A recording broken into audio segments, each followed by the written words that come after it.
So Kathleen Kennedy is always causing a lot of trouble when it comes to Disney and the executives and their overall plan for the Star Wars franchise, trying to get in the way, trying to sabotage specific key plans to, of course, turning Star Wars around properly and everything all the like by George Lucas's vision and all. This is Mike Zero. Subscribe if you're new and like this video to see future Star Wars updates. I'm also on Twitter at Mike01. I thank you all so very much for the great and kind support. Now, given that Kathleen Kennedy has been dealing with the Acolyte and Skeleton Crew and how those two projects have been going through a lot of problems for the past couple of months now, we also know that Kathleen Kennedy has been in quite a number of conversations and discussions and meetings with Disney executives about something very specific that is causing a ripple effect in the scheduling of Disney's roadmap of the Star Wars franchise and why they are trying to stop or put an end to what Kathleen Kennedy is trying to actually initiate as we speak.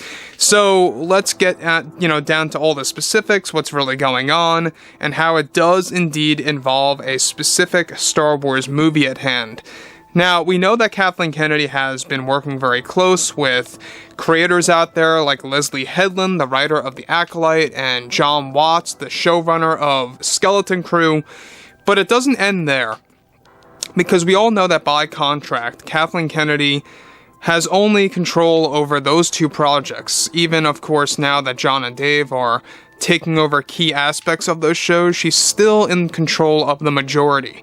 But there's one thing in particular that Kathleen Kennedy is actually fighting for, something embedded in her contract that has to do with the development of a Star Wars movie on Disney+.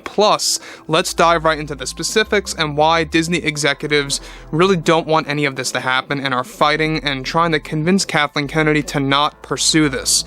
So anyways, with Disney executives not very optimistic about the future of the Star Wars franchise, with gaining a new Lucasfilm president, of course, now that they are very optimistic, I should say, recently there has been more drama happening with Kathleen Kennedy behind closed doors.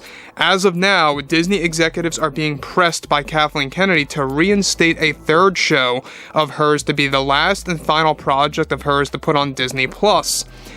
Kennedy is demanding one more slot to fill in the Star Wars universe, and that she is said to hold that ability by contract even after she is fired. What was newly discovered in Kennedy's contract that was embedded in there since her renewal is that even after she departs, she is granted to have at least one more show, or should I say project, to fill in the slot of that roadmap of the Star Wars franchise. However, nothing more than that. This is described to be a Kathleen Kennedy-driven Star Wars film that she intends to release on Disney Plus that would be considered a small-scale movie with a medium budget, and that Kathleen Kennedy is looking to get this greenlit by the Disney executives. Now let me just stop right here for 1 second. Now, we've talked about how initially Kathleen Kennedy had a handful of Star Wars movies greenlit. That was the High Republic trilogy, by the way.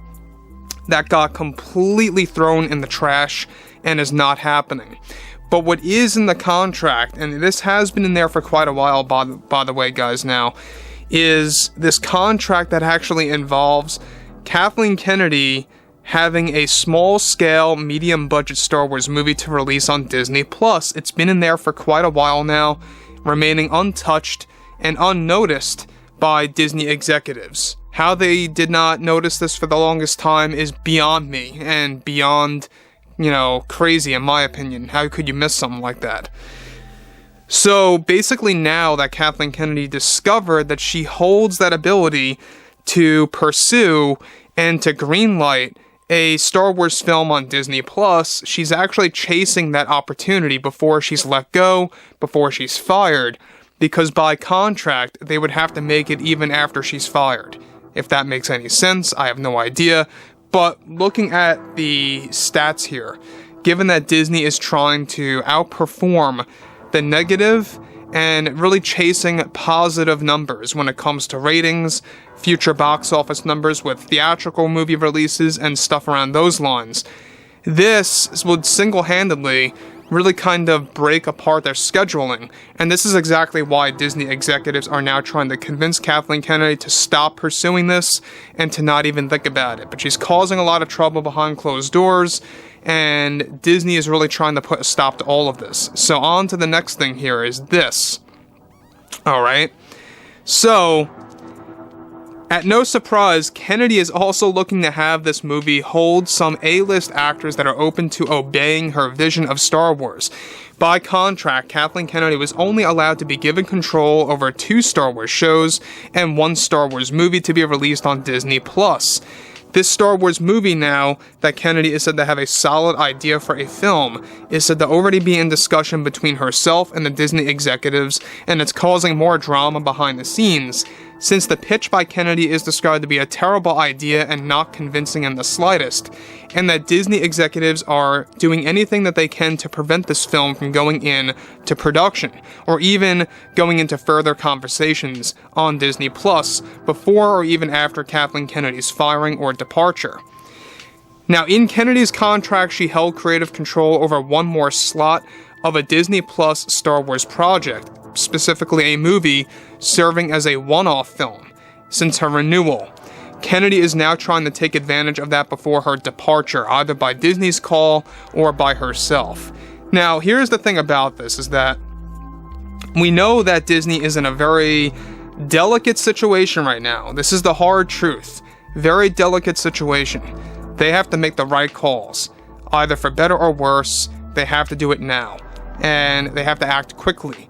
You know, they have to not sit on it. They can't take their time on things. They have to make sure that they make the right announcements at Star Wars Celebration, the right announcements at D23, in which they will. That's what they are doing. They're spreading out these announcements now, which, by the way, I think is a better move than throwing everything at Celebration, which, by the way, some fans were very let down about that. We talked about this about 2 days ago.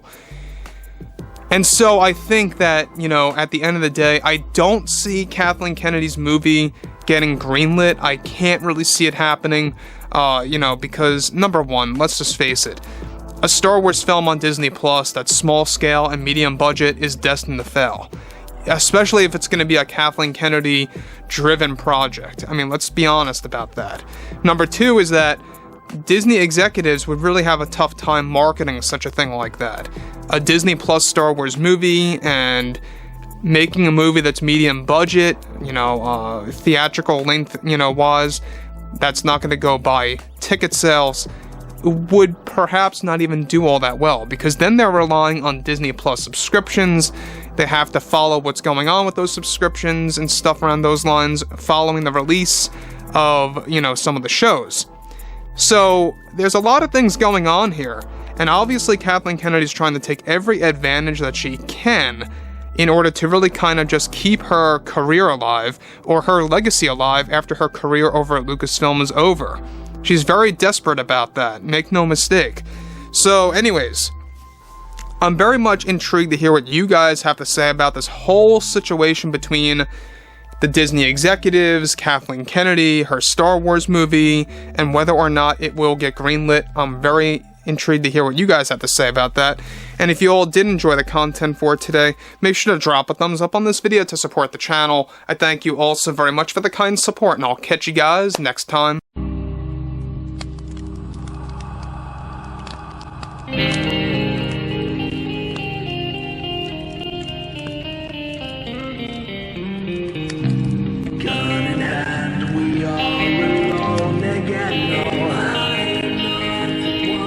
From night